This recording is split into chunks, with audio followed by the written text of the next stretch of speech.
खाता भी एक ऐसे बैंक में है जो आरबीआई के पास स्पेशल स्टेटस लेता है, जैसे कि डोमेस्टिकली सिस्टमैटिक इंपॉर्टेंट बैंक्स।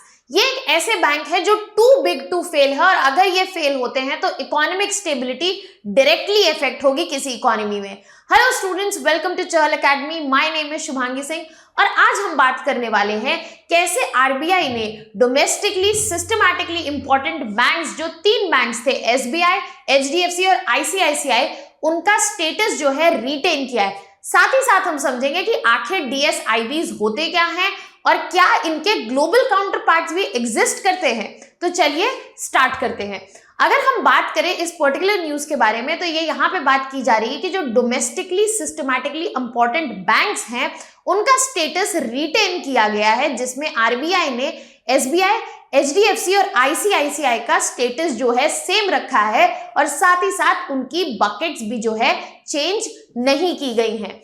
अब अगर हम इस न्यूज के बारे में बात करें तो ये बैंक्स जो हैं सेम कैटेगरी में रखे गए जो 2023 की लिस्ट में आई थी, उसी सेम कैटेगरी में।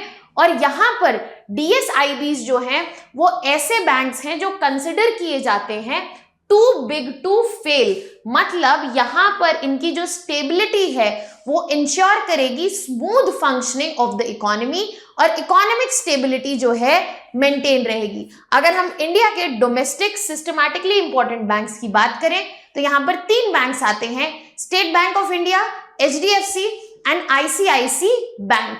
यहाँ पर ये तीनों ही बैंक का जो स्टेटस 2023 के लिस्ट में था उसको आरबीआई ने रिटेन किया है, और इसको बिना चेंज किए सेम लिस्ट जो है पब्लिश हुई है।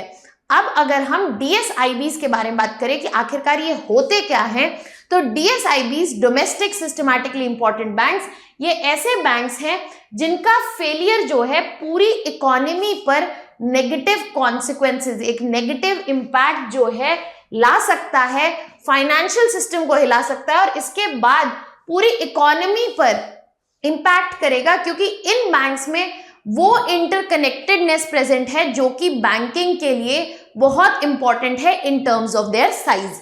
ये जो बैंक्स हैं इनको कंसिडर किया जाता है टू बिग टू फेल, मतलब ये इतने बड़े हैं कि अगर ये फेल हो गए तो इकोनॉमी जो है इफेक्ट होगी और वाइड स्प्रेड फाइनेंशियल इंस्टेबिलिटी हमें देखने को मिलेगी।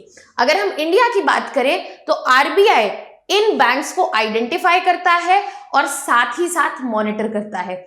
ऐसा नहीं है कि अगर आप डीएसआईबी बन जाएं तो आपको कोई स्पेशल स्ट्रिंजेंट रेगुलेशंस फॉलो नहीं करनी पड़ेगी। यहां पर स्ट्रिक्टर मेजर्स लगाए जाएंगे, क्योंकि आप बहुत इंपॉर्टेंट है, आपको वो इंपॉर्टेंस मेंटेन करना जरूरी है, और आप यहाँ पे ऐसे रिस्क ना लें ताकि आप फेल हो जाएं। तो यहाँ पे एडिशनल रिक्वायरमेंट्स प्लेस की जाती हैं इन डीएसआईबीज पर, ताकि ये जो है यहाँ पर रिस्क मैनेज कर सके, रिस्क को यहाँ पर एक्सेसिव प्लेस ना मिले, और यहाँ पर प्रॉपर मिटिगेशन, प्रॉपर प्रिपेयर्डनेस जो है साथ ही साथ बनी रहे। अब अगर जब हम बात करें डीएसआईबीज की, तो डीएसआईबीज को special additional common equity maintain करनी होती है, specially of equity tyre 1 capital. अब हम अगर यहाँ बात करें तो यहाँ पर रिस्क वेटेड एसेट्स जो हैं उसमें रेंज दी हुई है ऑफ 0.20% टू 0.80%, जो मेंटेन करना होता है डिपेंडिंग कि किस बकेट में फॉल करेंगे। यहाँ पर 4 बकेट्स डिस्क्राइब की गई हैं डीएसआईबीज में, bucket 4, bucket 3, bucket 2 and bucket 1।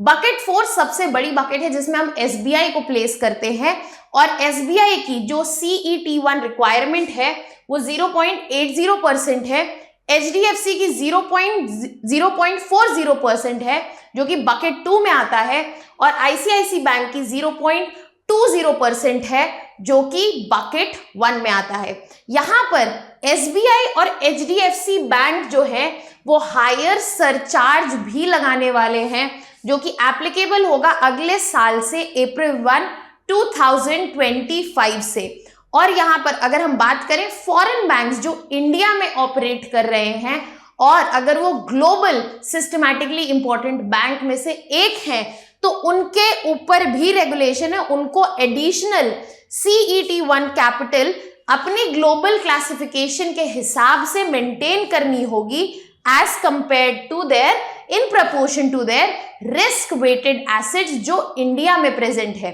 तो यहां पर सिर्फ DSIBs पे नहीं, GSIBs पर भी रेगुलेशंस हैं ताकि ये जो है अपना रिस्क मैनेज कर सके और यहां पर डिफॉल्ट ना करें।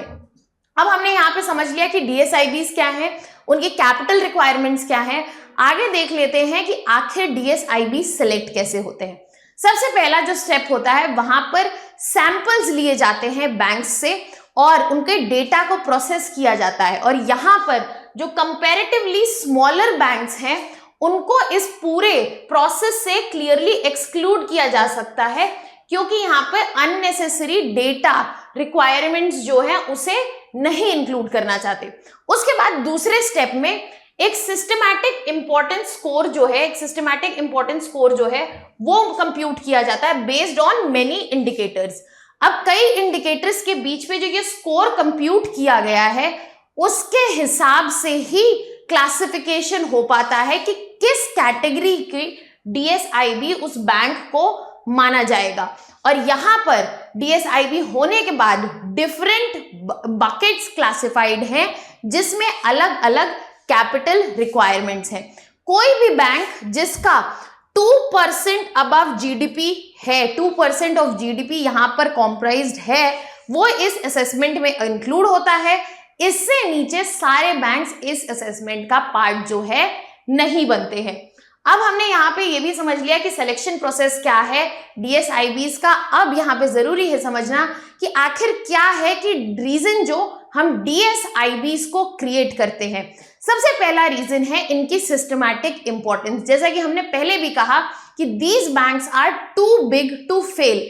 ये इतने इंटरकनेक्टेड हैं इकोनॉमी में और इतना बड़ा साइज है इनका कि अगर ये फेल कर गए तो पूरे फाइनेंशियल सिस्टम और इकोनॉमी को इम्पैक्ट झेलना पड़ेगा।